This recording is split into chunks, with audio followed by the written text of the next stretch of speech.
Cek, cek. Oke. Bagi teman-teman, hari ini kita kedatangan tamu spesial dari Jerman. Selamat pagi, Profesor Stevens from HTV what is called detergents. Okay.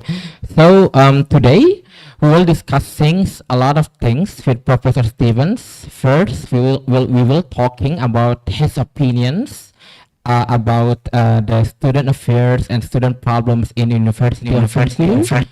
We will also talking a lot with him about his background as vice dean and also a professor in public policy management. So first questions that I want to ask to Professor Steven is actually it's not personal, but I think what motivates you to choose this management rather than other study? Do you have maybe a story or a background story like that? Can you maybe enlighten us why in the end of the day, oh, I think I will pursue the business administration and management rather than other sciences? So first of all, thank you for the time you spent with me and for the invitation also to Bengkulu. It's my first time being here and it's really a great experience already after the first few days. Yeah, well, I was asking myself very often why the students enroll in a business program and they come to our open door and visiting days at the universities and they ask me, so why to study there? And I say, yeah, it's a good thing if you want to have something that is practice oriented, where you can either be employed somewhere in a company, so you have the capabilities of working in really industry, or you make your own business. And in both ways, you are well prepared. And when you ask me why I'm in this profession, so my destination is actually public sector management. Therefore, I work with industry also, but I'm more interested on it, honestly speaking, in the public service and how the state works, governance infrastructures and something like that. And this, well, correlation between the state and the public, the private sector. And this is fascinating and I really like it. And I would like to improve how states work, not only the German one, but also an international level. And this is really my passion. Wow, so it's really complicated reason and very awesome reason that in the end you choose the public management study rather than another else's. Okay, now Professor, we want to talk to you in a very rapid issue. We want to talk to you about digitalization. Of course, we have the positive ones, we have the good, and we have the harm. Based on your experience, especially in Germany, or maybe as an a consultant because you are study about public policy management, what is your solution or at least idea how we able to prevent the digitalization, because a lot of AI is absolutely rapid, in it also being an easy way for student to cheat or anything like that. What is your opinion about the cases of AI? Do you think that we need to prevent that, or we want to collaborate with AI? You promised me not to ask very complicated questions. This is a very difficult question because everybody talks about AI now, Yeah. and the promises, the expectations, and I think when it comes to the industry, they are not yet met and the expectations are still very high. And when we see companies, but also in research, we use AI, it's mainly ChatGPT and DeepSeek. It's only large language models and it's nothing beyond. And therefore, people start to ask themselves, so what can I do with that? Apart from writing a text, correcting a text, maybe making a picture and things like this, but the potential is way higher. And nevertheless, when you think about what can be really used and where to also invest in a way, capacity, human resources, then it should be mainly human-centered. And this is our approach for all the digitalization. It needs to be human-centered in a way that it supports men in doing their jobs and not depriving them of being able to do things. So not leave AI alone. It must be still controllable. And we think everything that could help us in a way is a good way. And we will not get it out of the world. It's there and it will stay. And we, as you mentioned, we have to think about the threats which are there. And you are from the students' perspective. We see more and more students going the easy way. They think everything that they could use with ChatGPT and other AI systems, the professors will not realize that they use it, but we will. And you see that really the mental capacities of dealing with complicated questions, issues, is decreasing significantly because it's narrowing down with the AI answers on certain things that are known. But to create new knowledge and to really deal with new problems, students tend to be lazy, also professors sometimes. And this is a threat when it comes to the university world. This is what we experience so far. But nevertheless, it will stay, and we will have to learn really like beginners to deal with it in a very good way and in a way to be responsible. Yeah, it's very. We have the same opinion about AI. Actually, I think also AI need to be strictly regulated, especially in academia world. So we move on into your background as vice deans.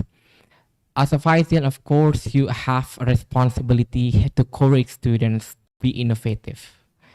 So my question is, how do you able to do that? Do you have maybe a special treatments or maybe a special policy? How we can to make sure that our students want to try and want to innovate in the end of the day? Yeah, so the students, very often, we are lucky, they have a motivation to study. And it's not only to earn money, also, that's of course, you have to have a job. But at the same time, when they start to study, they learn things where they didn't know before it exists. And this is something in a curriculum where students also have to be confronted with new things they didn't expect, to be triggered, to really see also challenges, to have puzzles. And if they learn that already when they study, and it can be with problem-based learning, with gamification, so there must be also an entertainment part, we are aware of that. They learn to experiment, to innovate, and then I would say 1/3 of the students says, oh, I want to try something. I want to have a project management position or to found a startup or something like that. And we try to encourage that. We know we don't reach everybody. So there are a couple of students, they just want to have the degree and they want to have a job 9 to 5, and it's fair, it's legitimate. But there is this fraction of students being really ambitious, and with them, we try to also encourage the rest of the group, and it works. And as the university, we have different ways to improve that. We make excursions, we go to companies, we invite companies, also public administration, to us to tell them what is real life and real life problems. And this problem perspective to make society or businesses better, that is a good trigger. Yes, it's also interesting part when you say about a lot of business and student analysis, because based on my experience, I take entrepreneurship courses back then in Germany. The professor told us that 9 from 10 business is fail actually statistically. So how you able to make sure the students that you teach that this fail is not the final game for you? How you able to at least to make sure that the student has the entrepreneurship in their heart and not just a theoretical one? Well, actually, we cannot. We try, but we have to be honest. We can just give them knowledge and to train competences. And one competence is also to deal with failure. We cannot prevent them from failing with their own business or also in the academic or in the professional career, but we can show them that it's not a shame. And if you fail, you have to stand up and try again and learn from mistakes. And this learning from mistakes, I think this is one of the crucial competences. And of course, they need some knowledge and some theory and methodology, and they get everything in the toolbox that you have to know. And the rest is really learning on demand and experience. And therefore, we really rely also on the combination between theoretical training at the university on the campus and practical things. They all have to do mandatory internships. So they go to companies, they learn there, they come back, say, I could use the theory and the methods, and some I didn't use it's like that. Yeah. It's also become a reality that they need to face. That okay, fail is a thing that you need to do. Even maybe Mark Zuckerberg failed once, like that. Okay, so Professor, we want to go back into the digitalization and sustainability part. It's very interesting about on how a lot of European countries actually like to have sustainability topics. But maybe can you have enlighten us about what is the link, or maybe is there is a relations between digitalizations and also sustainability that you ever learned? Yeah, actually, currently there is a link which is maybe unexpected a little bit. So we were also with European regulations dealing with this ESG. So it's the environmental, social, and governance issues, and very much we rely on on the social things and also the economic. And but the environment is really the top part, and there we see now a big mismatch of the expectations of digitalization and environmental issues, because the consumption of energy also with AI is very high. So now currently in Europe we discuss to reactivate nuclear power stations, or in Germany even, yeah, and this is something that was never done before, because we don't have enough energy to run all the digital systems, the servers.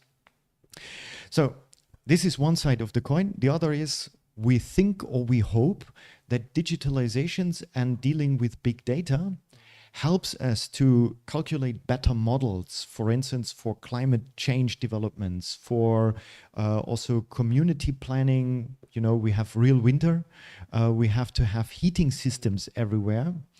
How to better organize and structure that by using digital innovative things like using AI and big data machines. So there we have positive and negative sides actually. See. It's really a requirement about the research like that, Professor. So, as an public management policy expert, you have a choice. What is the most important thing for you to improve the digitalization? Do you think the soft infrastructure or the hard infrastructure can able to at least to faster the digitalization, especially in developing country like Indonesia? I think it's mainly a cultural aspect. So it's not so much the digital aspects. They are crucial, it's a must have. But we see that in many countries, the digital infrastructure, also with Wi-Fi issues or whatever, it works very well. And now it's a cultural thing that you really train people to use it in an appropriate way. And this is the most challenging thing. Coming to public sector issues, in many countries, it's better than in Germany. Why? Because Germany has a strict regulation, and the law is really everywhere. And now we have to make an adaptation of legal frameworks to the digital world. So for instance, signatures have to be still done manually, and you cannot just digitalize them. And this is a lot of work and legal requirements. And I think in developing countries, it's sometimes a little bit easier. You can make it digital, and the law is built around it, and also the habits of the public administration. So in the end, it's at least 50% a cultural challenge and a cultural transformation to be successful in the digital world. Yes, we're still on the digitalization issue, Professor. So, do you think that digitalization will impact on freedom of speech, and also do you think that digitalization will disturb the privacy of individuals? What do you think? I think there is a new kind of individual identity developing, and it's not, well, there is an impact on privacy issues, but mainly it's voluntary. So everybody on the social networks shares information without hesitating, just to be connected with the world and to show what you had for lunch and take a photo and a timestamp and where you were. So people are quite relaxed with that. And they are skeptical when it's in correlation with the state. So it's always suspicious that they say, oh, the government wants to control me. And both things are relevant. And I think what is crucial to have really a notion of your digital identity, that you know with whom you share data. and how you can also block sharing data with others, so that you really have the awareness and the control over your digital identity. This is really crucial. Otherwise, there are really many threats. We all think that. Okay. It's very interesting, Professor. So we move on the next questions. I want to maybe asking more about the student affairs that you already did in your university. So if you have maybe some digitalization policy in your university, how your university is adapting with this digitalization stuff? Well, when you talk about the student life cycle, we try to make it completely digital. So for enrolling, for having your grades, for to know the menu of the canteen, of the Mensa, everything is provided in a digital way. Nevertheless, we still have kind of media breaks. And when you apply for something or you get your final graduate certificate, this is a printed document. And the way that we want to go, where we want to have the achievements in a few years, is to have everything in a digital way. That is one thing on the administrative side. And when it comes to teaching, well, the pandemic had one positive effect, that we really learned how to deal with digital teaching methods and ways of integrating that. And this we still kept. So we have digital provisions of lectures, we have games and assessments also online. And this is something that really works well. Okay. Of course, in your experience as a vice, then you met a lot of challenges in that positions. But if you can give me one thing that very, very hard to solve, or at least, the most challenging issue that you face as a vice dean of of a public university in Germany, what do you think is that? Well, it's my domain, and you would say it's bureaucracy. So Germany is known for bureaucracy and red tape. So we have kind of over-regulation, too many rules, too many details, and this is really a problem. I think it's necessary to have rules, to be predictable, to be reliable, so you know exactly what happens when you are in contact with the state. That is the good side.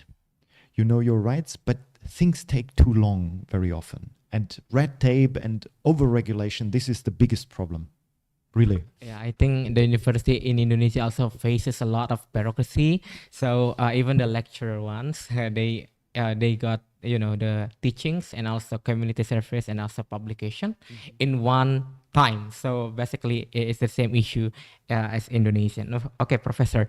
Now we want to have an advice from a professor in public policy management. So basically, after you see University of Bengkulu, do you have maybe a recommendation that we want to that we need to solve immediately? So who I am to give you already a recommendation after 2 days? No, for sure not. So I learn from everything that I see here, and I get an image and an idea of how your university world, your city and the country works, but it's just a glimpse of an idea. And for me, unfortunately, it's not giving recommendations, but is learning, and maybe the exchange, talking about certain things, gives both of us some idea where to go and how to develop, but no recommendations from me. Okay, it's okay. So I think it's very interesting. Again, we want to talk a little bit, just a little bit about the sustainability, because we already talked sustainability about the digital things. So in Germany, I think it's very massive for the clean energy, renewable energy. The country subsidize a lot of company to transition to the green energy. What do you think still is the most challenging part about transitioning to clean energy? You are well informed about our policies. That is really true. Yeah. So one big thing is to convince private households to comply with certain rules and to achieve certain goals, because they can just decide on their own which kind of heating system they have and how they isolate their houses and how they organize their mobility. And this is a big thing. The other part is our industry. We have heavy industry, we have steel industry, we have aluminium, we have also chip industry. They need a lot of energy. And this energy consumption is, well, actually not covered by solar and by wind so far, because we are missing the cables in the country and we still build them. And when you ask for the biggest challenge, it's again bureaucracy. To really have infrastructure planning quickly takes too long. So the industry says, well, we cannot wait for 10 years to have our energy supply.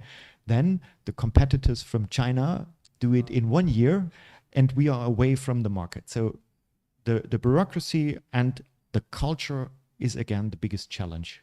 I see. It's really hard to transitions in Yes. short time. All right, Professor, we almost came to the end of the podcast.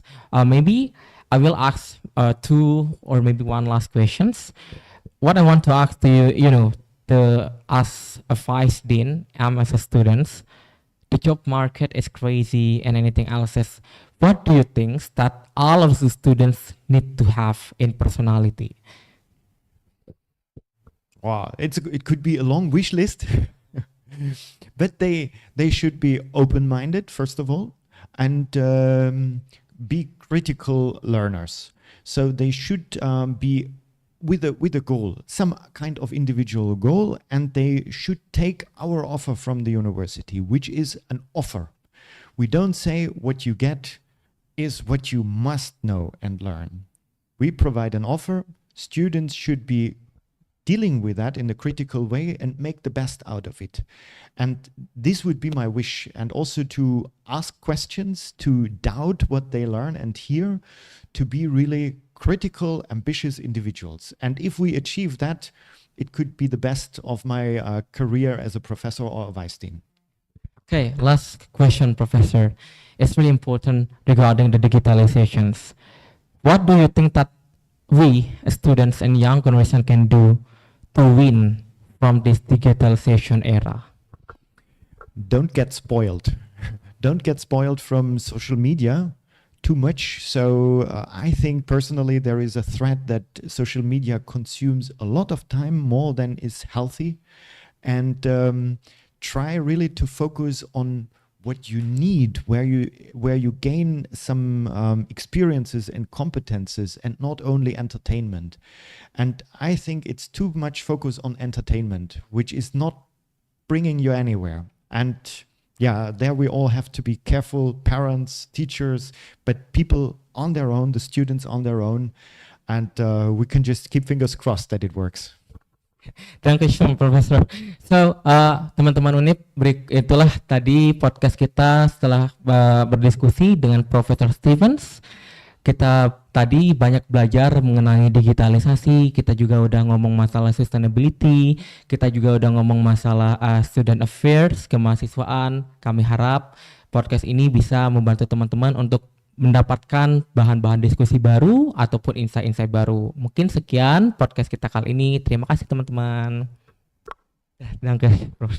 Thank you very much.